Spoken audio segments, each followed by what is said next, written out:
सबसे पहले मैं आपको बताना चाहता हूँ जो ये प्राइवेटाइजेशन का प्रोसेस है, गवर्नमेंट ने पिछले साल से ये कॉइन किया है इन द फॉर्म ऑफ, पहले वो बिल कर रहे थे इलेक्ट्रिसिटी अमेंडमेंट बिल 2020, अब उसको कन्वर्ट करके इलेक्ट्रिसिटी अमेंडमेंट बिल 2021 में वो पार्लियामेंट में डाल रहे हैं।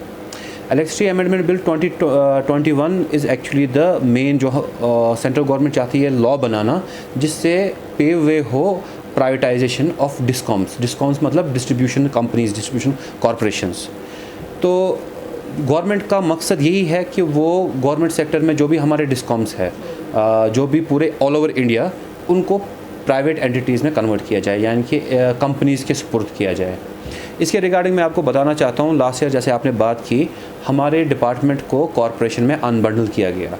एट दैट टाइम गवर्नमेंट ने हमारे साथ बहुत सारे वादे किए थे, और as per rule, because we are still governed by the electricity act 2003, as per that we are all government employees. Government employees को जब भी तब्दील किया जाएगा from government employment to any corporation, तब भी उनको उनके जो भी सर्विस कंडीशंस और सर्विस बेनिफिट्स है, टर्मिनल बेनिफिट्स हो या सैलरी हो, जो भी है, it will not be any way inferior what they were enjoying in the government service.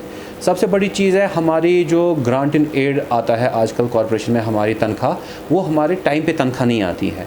This is our earn salary, वो हमारा राइट है। और जो हमारे टर्मिनल बेनिफिट्स है उसमें भी बहुत प्रॉब्लम्स आ रही हैं। बहुत सारे टाइम पे हमारा जीपी फंड क्रेडिट नहीं हो रहा है, हमारे ट्रेजरीज़ में प्रॉब्लम हो रही है, बिकॉज वो कॉरपोरेशन के एंड से फिर गवर्नमेंट ट्रेजरी में जाना उसे मुश्किलात हो रही हैं। और बहुत सारे हमारे साथ वादे किए थे रिगार्डिंग जो हमारे चार्ज देते थे। इंचार्ज हमारे जो चीफ इंजीनियर साहिब है इस time, he is actually an assistant engineer on his service book, but वो काम कर रहे हैं चीफ इंजीनियर का, तनख्वाह भी वो ले रहे हैं असिस्टेंट इंजीनियर की। गवर्नमेंट ने हमसे वादा किया था कि जब भी आपको अनबंडल किया जाएगा, आपके जो भी प्रॉब्लम्स है, जो भी मसाइल है, ख़ासकर हमारी रेगुलराइजेशन ऑफ इंजीनियर्स, जो कि पिछले 20 साल से हमें प्रॉब्लम है, उस पर अभी उतना ज़्यादा ध्यान नहीं किया गया। उन्होंने हमें एश्योर किया था कि 2 महीनों में ये आपका काम हो गया, लेकिन आज 1.5 साल के बाद भी हमारा वो काम नहीं हुआ। बहुत सारे इसके बगैर भी हमारे जेईज़ की एक प्रॉब्लम है। पिछले 10 साल से फाइनेंस डिपार्टमेंट में हमारा ग्रेड, जो कि हमारा 4260 होना चाहिए, हमें 4200 दिया जा रहा है। उसकी क्लैरिफिकेशन एक हम सॉर्ट कर रहे हैं फाइनेंस डिपार्टमेंट से 2010 से। आज 11वां साल है, 11 साल लगे गवर्नमेंट को, हमें वो क्लैरिफिकेशन अभी तक वो नहीं दे पा रहे हैं।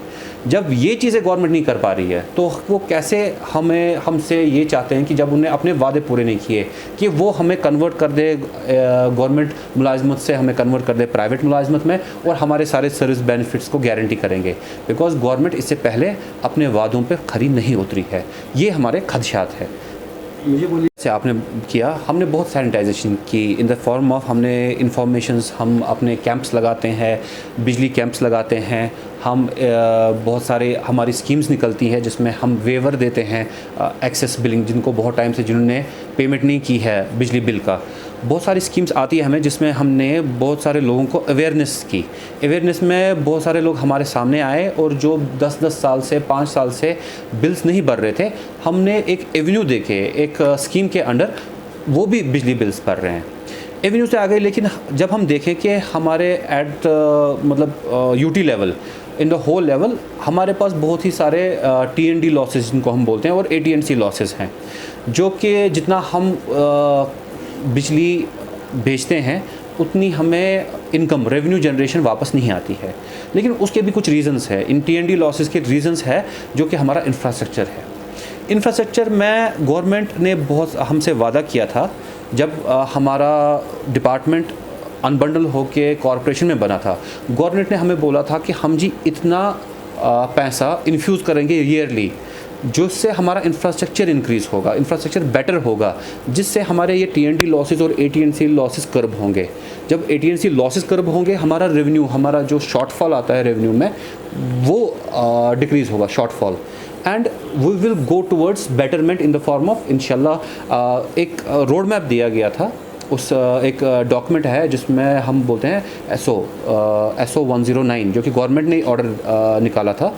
एक 10 साल का रोड मैप दिया गया था, 10 साल में, because it is not going to happen overnight, वो एक दिन में ये चेंज नहीं हो सकती, it will take some time. एक 10 साल के गैप पे हम ये देख रहे थे कि पीडीडी एक मुनाफा बख्श कॉरपोरेशन बन सकती है, लेकिन उसके लिए गवर्नमेंट को वो इन्वेस्टमेंट पहले करनी है इन the form of infrastructure.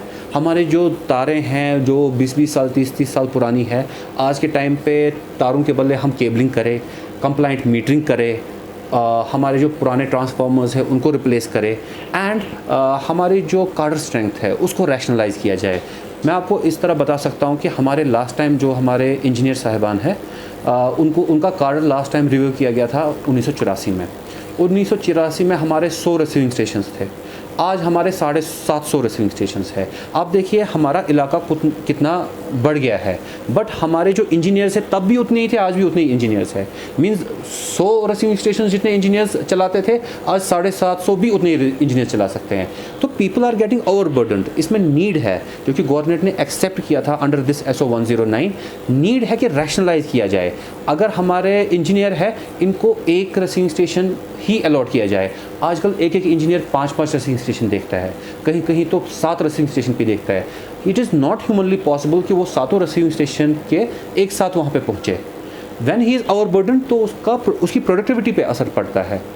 So need हमारी है, जब तक कि हमारा इंफ्रास्ट्रक्चर डेवलप ना हो, जब तक हमारा मैन पावर रैशनलाइज हो, तब तक हम इन चीज़ों की तरफ नहीं बढ़ सकते।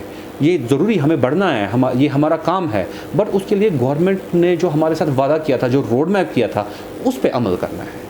अगर ये जहाँ तक मेरा प्रयोग है, ये आपकी बात बिल्कुल सही है। आज के टाइम पे जो भी पावर डिपार्टमेंट था, इसमें जब भी बंदे आगे बढ़ते हैं, रिटायरमेंट्स होती है, बंदों की प्रमोशंस होती है, तो डाउन द लाइन हमारे जेई साहिबान, मतलब इंजीनियरिंग कार्ड तो हमारा जेई से ही आता है, और हमारे लाइनमैन साहिबान जो नीचे से आते हैं, उनको एम्प्लॉयमेंट एवेन्यूज़ मिलते थे। लेकिन जब भी डिपार्टमेंट प्राइवेटाइज होगा तो फिर पावर डिपार्टमेंट में तो मेरे ख्याल से कोई एवेन्यू तो आ ही नहीं सकता, बिकॉज जो भी हमारा डिस्ट्रीब्यूशन सेक्टर है, मेन कंसर्न जो भी हमारा मेन जितने भी हमारे मुलाजिम, आप मानिए 80% मुलाजिम हमारे डिस्ट्रीब्यूशन में काम करते हैं। जब 80% मुलाजिम, मतलब 80% डिपार्टमेंट ही प्राइवेटाइज हो जाएगा, तो फिर एवेन्यूज़ तो ऑब्वियसली ख़त्म होगा, बिकॉज जो भी डिस्ट्रीब्यूशन में मुलाजिम है वो तो प्राइवेट कंपनी अपने एंड पे रिक्रूटमेंट करेगी, वो तो गवर्नमेंट रिक्रूट कर नहीं सकती है उन पे। डेफिनेटली ये बात तो means it is as evident, आपने खुद ही बताया। तो इस लिहाज से हम गवर्नमेंट से यही चाहते हैं कि गवर्नमेंट ने हमसे वादा किया था कि जो भी हमारे नीड बेस TDLs, PDL और कैजुअल लेबरर्स अभी डिपार्टमेंट में काम कर रहे हैं, हम पहले उनको प्रायोरिटी देंगे कि वो हमारे डिपार्टमेंट में एडजस्ट हो जाए। अगर ये प्राइवेटाइज होता है तो they can not be adjust in the government functionary, वो तो प्राइवेटाइज हो जाएंगे, तो फिर उनको गवर्नमेंट ले नहीं सकते। तो गवर्नमेंट को फर्स्ट ऑफ ऑल अपने वादे पूरे करने चाहिए। दे कैन नॉट गो, मतलब वो दोहरी पॉलिसी नहीं कर सकते कि एक साइड से वो चाहते हैं कि वो प्राइवेटाइज हो, यहाँ पे हमें आश्वासन दे रहे हैं कि हम जी आपको मुलाजमत दे देंगे। जब प्राइवेटाइज होगा, मुलाजमत के एवेन्यूज़ भी कम होंगे। It is as evident, it is ये आप किसी भी इंसान से पूछ ले तो वो आपको बता सकता है कि मुलाजमत के एवेन्यूज़ कम हो जाएंगे।